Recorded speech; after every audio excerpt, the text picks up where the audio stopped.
오늘 하나님의 말씀 사도행전 2장 37절부터 41절까지 말씀을 보겠습니다.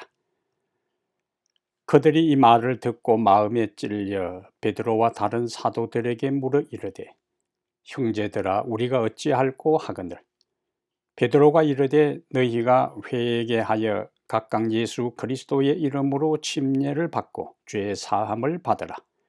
그리하면 성령의 선물을 받으리니 이 약속은 너희와 너희 자녀와 모든 먼데 사람 곧 주 우리 하나님이 얼마든지 부르시는 자들에게 하신 것이라 하고 또 여러 말로 확정하며 권하여 이르되 너희가 이 패역한 세대에서 구원을 받으라 하니 그 말을 받은 사람들은 침례를 받으매 이날에 신도의 수가 3,000이나 더하더라. 아멘.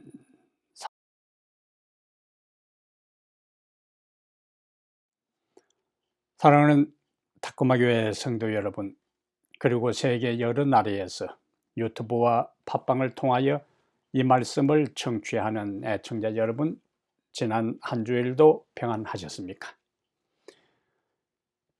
지구온난화로 인하여 전 세계에 기상이변이 속출하고 미국에는 새로운 대통령이 취임하여 변화를 꾀하고 있습니다. 하지만 한국의 정치적인 상황은 갈수록 혼란에 빠지고 있는 이러한 때에 우리의 마음을 어디에 두어야 하겠습니까?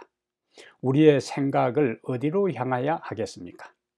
세상은 어지럽고 혼란하다 할지라도 우리 하나님이 여전히 하늘 보좌에 계시면서 우주를 통치하시고 세상 열국의 왕들을 당신의 손안에서 다스리시며 인간 모든 개개인의 삶을 인도하고 계십니다. 그러므로 우리는 우리에게 주어진 우리들 주변의 여러 현실적인 상황에 의하여 두려워하거나 염려하거나 속상해하지 말고 한결같은 능력으로 변함없는 사랑으로 우리를 돌보시며 당신의 궁극적인 목적을 향하여 세상을 다스리고 계시는 하나님께 우리의 소망을 두고 하루하루 살아가게 되기를 바랍니다. 오늘은 사도행전 2장 37절부터 41절을 본문으로 해서 우리가 어찌할꼬 하는 이런 제목으로 하나님 말씀을 함께 나누겠습니다. 성령 충만한 베드로는 예수님께서 행하신 수많은 기적들은 그분이 바로 하나님께서 보내신 메시아임을 증거하는 것이라고 했습니다. 그리고 예수님은 하나님께서 정하신 뜻을 따라 십자가에 죽으시고 또한 부활하셨다는 말씀을 오순절에 모인 수많은 청중들에게 담대하게 선포했어요. 또한 부활하신 예수님은 성천하셔서 하나님 보좌 우편에 앉아 계시면서 세상을 통치하고 계신다는 것도 증거했습니다. 그런데 이렇게 하나님이 주와 그리스도가 되신 예수님을 베드로는 마지막 결론부에 가서 강력하게 이야기합니다. 너희가 십자가에 못 박아 죽였다고 외쳤어요. 청중들은 이러한 베드로의 설교를 듣고 자신들이 바로 메시아이신 예수님을 죽였다는 사실에 큰 충격을 받게 됩니다. 그리고 마음에 찔려 베드로와 제자들에게 이렇게 외쳐요. 형제들아 우리가 어찌할꼬라며 소리치게 되지요. 이런 청중들의 반응은 무엇을 우리에게 말씀하고 있는지를 오늘 하나하나 몇 가지 살펴보겠습니다. 우리가 어찌할꼬, 이것은 우리에게 뭘 보여주는가? 첫째로 하나님의 말씀은 우리의 실상을 깨닫게 하신다. 하나님의 말씀은 우리의 실상을 깨닫게 하신다 하는 기별을 우리에게 주십니다.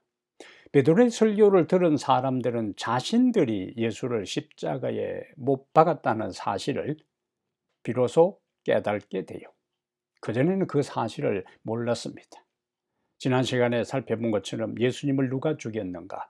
다양한 사람들이 예수님을 죽였다고 했지만은 베드로의 설교를 들은 사람들은 너희가 이 예수를 죽였다고 할 때에 바로 그것을 깨달았어요. 청중들 중에는 예수님께서 대제사장의 뜰에서 그리고 빌라도의 법정에서 심판을 받을 때에 그 재판 자리에 있으면서 십자가에 못 박으라고 외친 청중들도 베드로의 설교를 들은 사람들 중에 있을 것입니다. 그런데 대다수의 사람들은 오순절에 절기를 따라서 각 다른 나라에 살다가 온 사람들이 대부분이었을 거예요.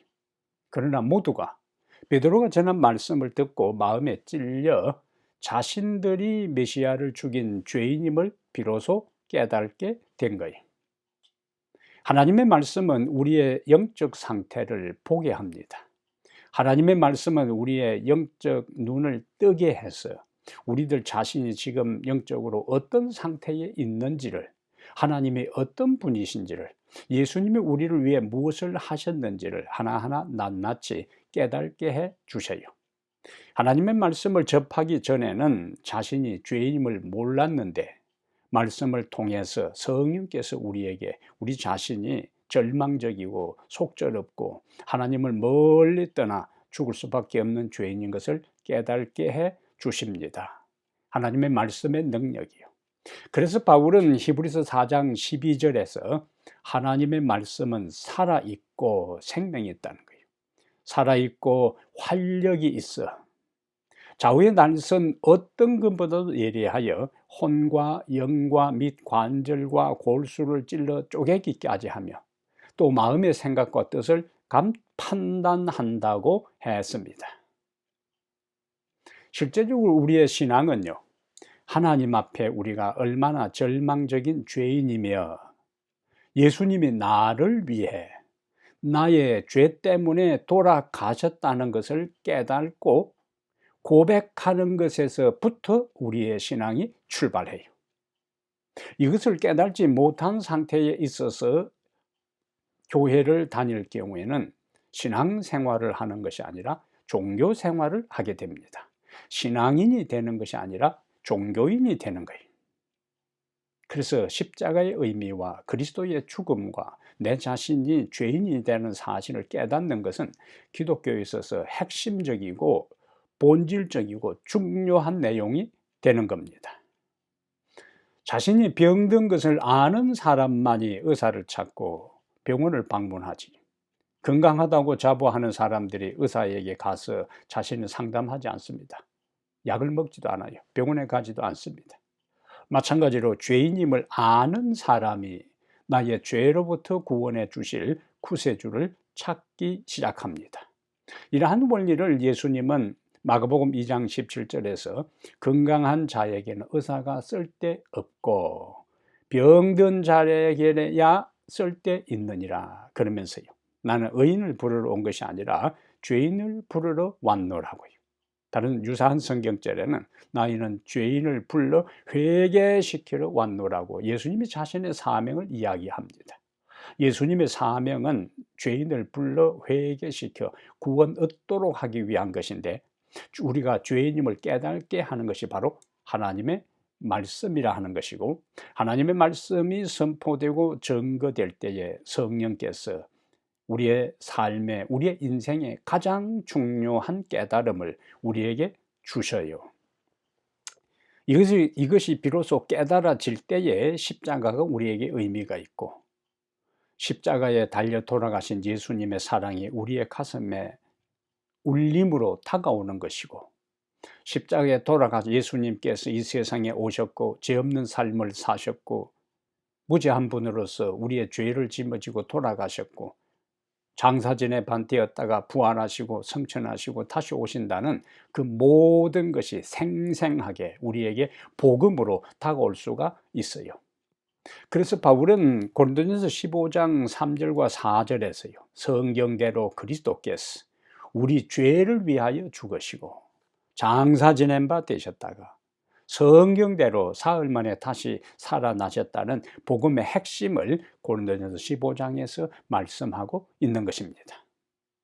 하나님의 성령이 말씀을 통하여 우리 죄가 예수님을 십자가에 죽게 하고 그분이 메시아로서 우리의 구원자가 되심을 깨닫게 하실 때에 반응이 이제 중요한 거예요. 하나님의 성령께서 말씀을 통하여 예수 그리스도의 십자가의 의미와 우리의 죄됨과 하나님의 사랑에 대한 것들을 우리에게 깨닫게 하실 때에 이제 공은 누구에게 넘어오는가? 우리에게로 넘어오는 거예요. 반응이 중요합니다. 어떤 사람들은 그것을 별로 심각하게 생각하지 않아요. 이 반응은 하나님이 우리에게 결정적인 변화를 요구하지도 않고 순종을 원하지도 않고, 그러나 하나님은 사랑의 하나님이기 때문에 기꺼이 우리를 사랑하시고 용서하시고 우리를 구원하신다는 것으로 이해합니다. 이렇게 하면은 듣는 사람들의 마음에 부담이 안 되고 참 고마운 생각이 들지요. 내가 지금까지 살아왔던 삶의 방식에서 돌아설 필요가 없어요. 그리고 모든 것에 대해서 자신을 성찰하고 죄를 회개하고 돌이킬 이유가 없습니다. 하나님은 죄인을 변화시키지 않고 있는 그대로 사랑하신다는 관점에서 십자가에 대한 것을 이해하는 사람이 있는데, 이런 것을 값싼 은혜라 그러고 예수 없는 은혜라고 이야기합니다. 또 다른 반응이 있어요. 어떤 사람들은 수치심을 느낍니다. 아담과 하와가 자신들이 잘못한 것을 알고 수치심을 느낀 나머지 나무 사이로 도망간 것처럼 자신이 죄인임을 깨달은 사람들은 하나님께로 나아가는 대신에 하나님을 피하는 사람들이 있습니다. 그것은 자신에게 어떤 치명적인 병이 있음을 알면서도 애써 그것을 부인하고 아무렇지도 않은 듯이 여기려고 시도하는 그러한 모습처럼 죄를 심상하게 여기고 예사롭게 생각하고 그것을 진지하게 고민하지 않는 모습들이 신앙인들에게도 있어요. 그리고 설교자들이 설교할 때도 그렇게 청중들이 부담되지 않도록 하나님의 사랑만을 이야기하고 하나님의 용서와 은혜만을 이야기하는 경우가 있습니다. 변질된 복음입니다. 오늘 본문의 사람들은 베드로의 설교를 듣고 어떤 반응을 나타냈는가? 우리가 어찌할꼬 하고 부르짖었어요. 그들은 주와 그리스도가 되시는 예수님을 자신들이 십자가에 못 박아 죽인 것에 대한 깊은 죄책감을 느끼게 됩니다. 성령은 이렇게 깊은 죄책감을 느낀 사람들을 그리스도를 바라보게 하고 회개로 이끄셔요. 정록에던 51페이지에는 이런 말씀이 있습니다. 그대는 과거 자신의 죄를 도말하고 마음을 변화시키고 자신의 생애를 거룩하기 위해 아무것도 할 수 없다. 그러나 하나님께서는 그리스도를 통하여 그대에게 이 모든 것을 해 주시겠다고 약속하신다. 무엇을 약속하시는가? 죄를 도말하고 마음을 변화시키고 생애를 거룩하게 하기 위해서 하나님께서 그리스도를 통해서 이 일을 하신다고 우리에게 약속하신다는 것을 말씀하고 있습니다. 하나님의 말씀에 위대한 능력이 있어요. 예레미야 23장 29절에는 여호와의 말씀이니라 내 말이 불같지 아니하냐. 죄를 태우는 거예요. 교만과 위선과 모든 것을 태우는 겁니다. 내 말이 불같지 아니하냐. 바위를 쳐서 부서뜨리는 방망이 같지 아니하냐. 하나님의 말씀은 돌처럼 굳은 마음을 깨뜨려서 살처럼 부드러운 마음으로 변화시킬 수 있습니다. 하나님께서 하나님의 말씀을 듣고 읽고 연구하고 암송하고 묵상할 때마다 하나님께서 우리에게 깨달음을 주시기를 바랍니다. 하나님의 사랑을 깨닫게 해주시기를 바랍니다. 예수님의 십자가의 의미가 더 생생하게 우리의 가슴에 와 닿을 수 있도록 하나님께서 도와주시기를 바랍니다. 그리고 내 자신의 한계와 내가 얼마나 하나님과 멀리 떠나 있는지를 깨닫게 해주시기를 바랍니다. 왜냐하면 하나님의 말씀은 우리의 실상을 보여주기 때문입니다. 그것이 바로 우리가 어찌할꼬라는 백성들의 반응에서 하나님께서 우리에게 주시는 첫 번째 교훈이 되셔요. 두 번째, 오늘 본문에서 우리에게 주는 하나님의 기별이 있습니다. 하나님의 말씀은 구체적인 반응을 요구한다. 하나님의 말씀은 구체적인 행동, 구체적인 반응을 요구한다 하는 것을 우리에게 말씀합니다.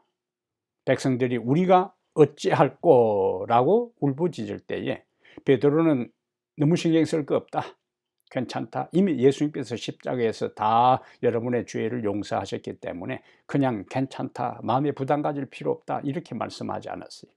베드로는 38절에서 이렇게 대답합니다. 어떤 질문에 대해, 우리가 어찌할꼬라는 것에 대해 이렇게 하라라고 말씀에 대한 구체적인 반응을 청중들에게 이야기하는데, 너희가 회개하여, 첫 번째 요구사항이에요. 두 번째는 각각 예수 그리스도의 이름으로 침례를 받고 죄의 사함을 받으라, 그리하면 성령을 선물로 받게 될 것이라고 베드로는 백성들에게 이야기합니다. 여기서 핵심적인 것은 베드로가 말한 것의 요구사항은 청중들의 반응에 요구한 것에 두 가지가 있는데, 첫째는 회개하라, 둘째는 죄사함을 얻기 위하여 각각 예수 그리스도 이름으로 침례를 받으라 하는 것이 하나님의 말씀에 대한 구체적인 반응에 대한 요구사항이었어요. 회개하라, 우리는 회개하라는 말을 많이 듣습니다. 성경적 의미의 회개는 단순히 죄책감을 느끼거나 후회하는 것이 아닙니다. 자신이 잘못한 것에 대해서 잘못했구나 하고 뉘우치는 정도가 아니에요. 성경이 말하는 회개는 지금까지 살아온 잘못된 삶에서 돌아서는 거예요. 하나님이 원하는 삶으로 다시 돌아가는 겁니다. 잘못된 삶에서 돌아서서 하나님이 원하는 삶으로 돌아가는 것이 회개다. 다시 정리하면 회개는 죄를 설포하고 뉘우치고 죄에서 돌아서는 의지적 결단이 바로 회개라 하는 말씀이 함축하고 있는 의미가 됩니다. 이렇게 할 때에 죄를 뉘우치고, 죄인 줄 알고 죄를 뉘우치고 죄에서 돌아서게 될 때에 그들의 삶에 회개에 합당한 열매가 나타납니다. 그리스도인다운 삶을 살아가는 모습이 열매로 나타나는 거예요. 그래서 침례 요한은 백성들에게 회개하라, 천국이 가까웠느니라는 말씀을 한 다음에 마태복음 3장 8절에 회개에 합당한 열매를 맺으라고 했어요. 진실된 회개에는 반드시 삶의 변화된 모습이 나타납니다. 아무리 회개한다고 이야기하고, 아무리 죄를 미워한다고 이야기하고, 아무리 눈물 콧물 범벅이 되도록 울며 통곡해도 그 삶에 변화가 없다면 진정한 회개를 한 것이 아니에요. 진정한 회개에는 반드시 회개에 합당한 열매가 나타나게 되어 있습니다. 그러므로 우리는 우리의 매일의 삶 속에서 자신이 정로를 따라 하나님이 명하신 그 길을 따라 가는지 아니면 이탈되어 있는지를 끊임없이 우리는 점검하고, 이탈되었다면 다시 하나님의 길로 돌아서야 하는 것입니다. 우리가 가끔 프리웨이, 하이웨이를 운전해 가다 보면은 조금 곁길로 나갈 때에 도로에 토돌토돌한 일을 하면은 자동차가 막 덜렁거리는 느낌을 갖습니다. 그것은 이탈되고 있다는 것을 보여주는 거예요. 계속 그 상태로 나가게 되면은 완전히 사고를 면할 길이 없습니다. 토돌토돌한 그 면은 왜 만들어 놓았는가? 경고하는 거예요. 하나님의 성령은 말씀을 통하여 끊임없이 내가 가는 길이 이탈되는지, 정로를 그대로 가고 있는지를 끊임없이 우리에게 말씀하고 깨우쳐 주시는 겁니다. 빗나갔다고 생각할 때는 계속 그렇게 가면 안 되는 거예요. 하나님께서 나에게 빨간불로 깨우쳐주고 경고하는구나 생각하고 바로 돌아서야 합니다. 그것이 바로 하나님의 말씀에 우리에게 요구하는 첫 번째 반응이에요. 회개하라. 잘못된 길에서 돌아서라는 거예요. 그렇게 하면 우리는 정로의 끝에 있는 구원의 자리에 설 수가 있습니다. 베드로는 두 번째, 각각 예수 그리스도 이름으로 침례를 받고 죄 사함을 받으라고 했습니다. 침례는 어쩌면 결혼식과 유사해요. 결혼은 두 사람이 공식적으로 앞으로 평생 한 남자 한 여자만을 바라보며 몸을 구별하고 사랑하겠다고 언약을 맺는 것이 결혼이잖아요. 침례는 평생토록 오직 하나님 한 분만 사랑하며 예수 그리스도만을 주인으로 고백하며 나를 구원하신 주를 위해 내 인생 전부를 바쳐 살겠다고 하는 것을 하나님과 성도들 앞에서 공개적으로 고백하는 것이 침례 예식입니다. 베드로는 예수 그리스도의 이름으로 침례를 받으라고 했는데, 예수 그리스도의 이름으로 침례를 받는다는 것은 그의 죽음과 장사 지냄과 부활의 연합함을 의미해요. 역사적인 예수님께서 이 세상에 오셨고 죄 없는 삶을 사셨고 인간을 위해서 죽으셨고 그리고 장사 지내되었다가 부활하셨다는 그 역사적 사건이 나의 경험이 되기 위해서 바로 침례를 받는 거예요. 침례를 받는 그것은 예수 그리스도와 함께 죽고 장사 지내고 다시 부활하는 것이기 때문에 예수 이름으로 침례를 받는 것은 이렇게 굉장히 중요한 겁니다. 침례를 받지 않는 것은 예수 그리스도의 2000년 전의 십자가의 죽음과 장사 진행과 부활 사건이 나하고는 상관이 없는 거예요. 침례를 받음으로 그 사건이 바로 나를 구원하기 위한 엄연한 역사적 사건임을 내가 받아들이고 침례 받음으로 그 역사적 사건하고 나의 인생이 연결되는 것입니다. 그러므로 이미 침례 받은 사람은 내가 침례 받을 때의 결심과 다짐이 지금 그대로 유효한데, 과연 나는 하나님 한 분으로 만족하며 한 주 예수 그리스도를 내 인생의 주인으로 모시고 그분의 가르침과 인도를 따라서 지금 충성스럽게 그 길을 가고 있는지를 살펴봐야 하는 것입니다. 이미 침례를 받은 분들은 각각 내가 침례 받은 자의 삶에서 침례 받을 때의 다짐을 따라 살아가는지를 점검하는 것이 필요하다는 거예요. 결혼식에서 서로의 사랑을 다짐하고 함께 결혼식을 한 다음 일생을 살아갈 때에 이전에 결혼식 할 때의 다짐들을 계속 살피고 점검하면서 서로의 삶이 사랑 안에서 굳건해지는 것처럼 그리스도 안에서 이미 침례를 받은 사람이라 할지라도 침례 받을 때의 다짐을 되새기고 한 하나님과 한 주 예수 그리스도를 믿고 그분에게 내 사랑을 고백하고 그분만을 내 인생의 전부로 충성하며 살아가는지를 점검할 필요가 있습니다. 그렇게 할 때에 우리는 바로 하나님의 말씀을 통해서 우리에게 요구하는 두 번째 가르침, 요구 조건에 따라 살아가는 삶이 되는 겁니다. 세 번째, 오늘 우리에게 주시는 기별은 하나님의 말씀을 받아들이고 결단하라. 하나님의 말씀을 받아들이고 결단하라. 여기 2장 41절에 보면은 베드로는 우리가 어찌할꼬 하는 청중들에게 뭘 이야기했다고요? 회개하고 침례를 받으라고 권했어요. 그러자 41절에 보면은 그 말을 받은 사람들은, 회개하고 침례를 받으라는 말을 받은 사람들은 침례를 받음에 이날의 신도의 수가 3,000이나 더하더라고 했습니다. 보통 우리는 이 2장 41절의 말씀을 들을 때마다, 읽을 때마다 그들이 어떤 상황에서 침례를 결심하고 받았는지에 대한 것보다 오순절의 능력을 통해서 하루에 3,000명이나 회개하고 하나님께로 돌아왔다 하는 3,000명이라는 숫자에 더 관심을 두는 경우가 많습니다. 그런데 오늘 우리의 초점은 3,000명이 침례를 받았다는 그 어마무시한 숫자뿐만 아니라 그들이 어떤 상황에서 침례를 결심하고 받았는지에 대한 것을 살펴볼 필요가 있습니다. 당시 시대적 상황에서 베드로의 설교를 들은 유대인들이 예수님의 이름으로 침례를 받기 위해서는 인생을 걸어야 했습니다. 이미 유대 종교 지도자들은 예수님이 살아 계실 때에 그를 나사렛 이단으로 규정했어요. 그리고 그를 메시아로 인정하는 사람은 누구나 예외 없이 회당에서 출교하는 것으로 계리했다 하는 것이 요한복음 9장 22절에 나옵니다. 그러면은 출교했다 내용을 모르면은 출교했다. 별 가슴에 와 닿질 않아요. 출교하면 그만이지.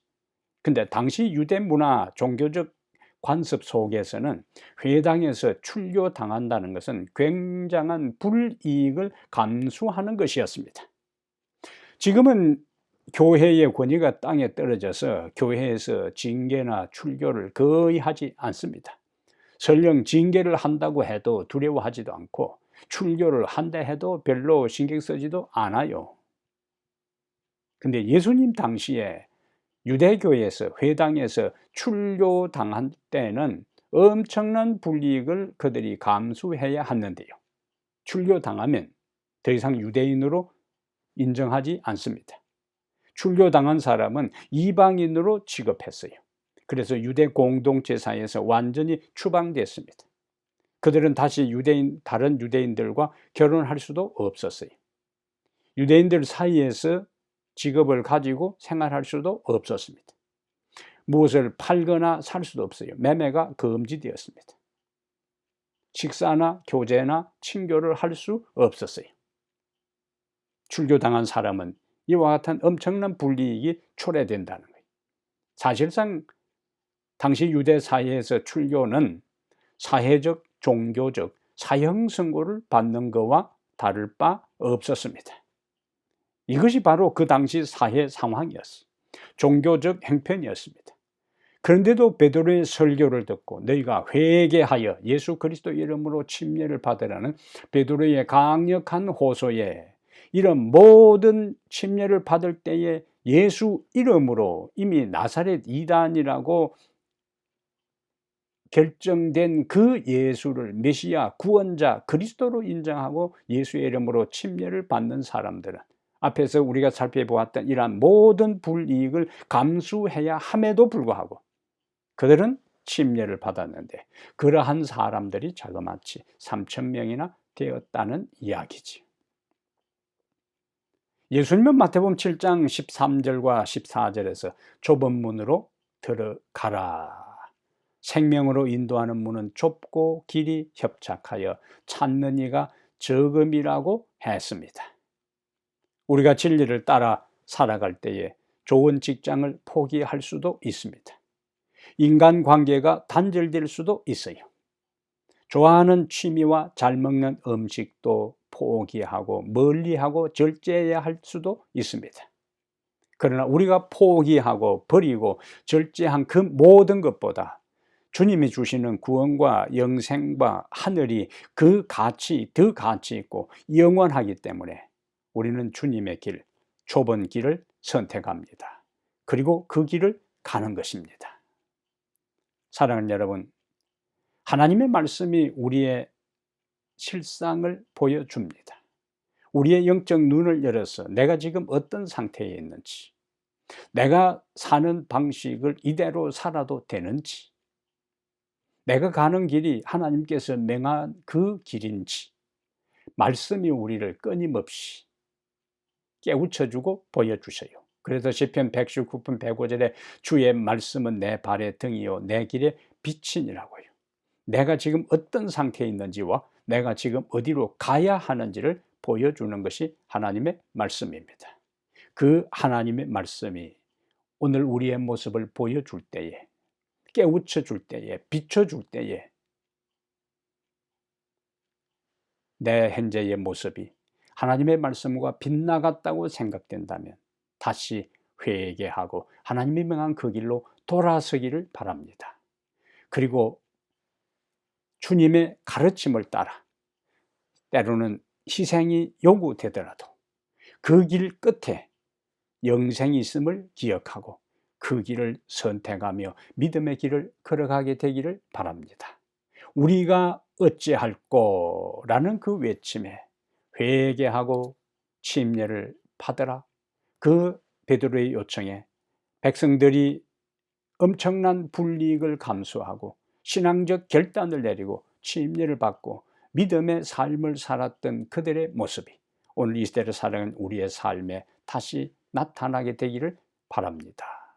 날마다 말씀을 읽을 때마다 우리가 어찌할꼬 하는 그 울부짖음 속에서 주의 성령이 세미한 음성으로 깨우쳐 줄 때에 갈 길을 점검하고 할 일을 확인하고 살 길을 찾아 궁극적으로 하나님 안에서 최종적인 구원을 받는 그날까지 날마다 날마다 정로를 걸어가 구원받는 그 자리에 모두 서게 되기를 이 시간에 간절히 바랍니다.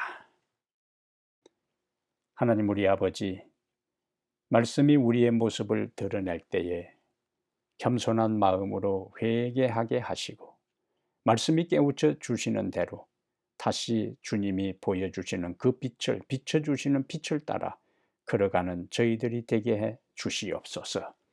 초대교회 성도들이 예수 그리스도 이름으로 침례를 받을 때에 사회적으로 종교적으로 매장되고 사회적 모든 사형 선고와 같은 불이익을 감수하고서라도 말씀에 순종했던 것처럼 우리에게도 그와 같은 결단과 헌신과 희생의 마음을 주시옵소서. 우리 주 예수 그리스도 이름으로 간절히 기도합니다. 아멘.